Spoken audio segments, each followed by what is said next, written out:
గబ్బర్ సింగ్ సినిమాకి నాకు horse riding పెట్టారు.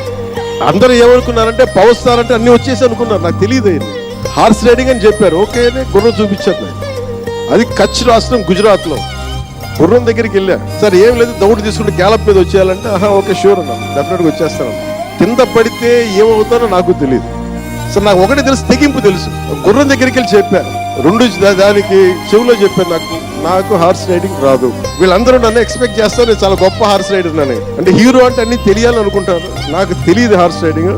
దానికి చిన్న ఒక పంచదార ముక్కను చిన్న క్యారెట్ పెట్టా. జాగ్రత్తగా తీసుకెళ్ళి నాకు వదిలేవాళ్ళు. పాప ఆ గుర్రం అది నన్ను ఎంత అద్భుతంగా తీసుకెళ్ళిందంటే అది మీరు చూసారు ఆ సీన్లో. నేను అందరినీ మోసం చేశాను ఆ సినిమాలో. నాకు హార్స్ రైడింగ్ రాకుండా సినిమా వరకు హార్స్ రైడింగ్ వచ్చినాక. అలాంటి అంటే నాకు ఇది మాకేంటంటే మాకు సినిమాల్లో చూసినవన్నీ నాలాగా కాకుండా అన్ని చాలా సుశిక్షితమైన ఒక నేర్చుకున్న వ్యక్తి ఇతను రామ్ చరణ్.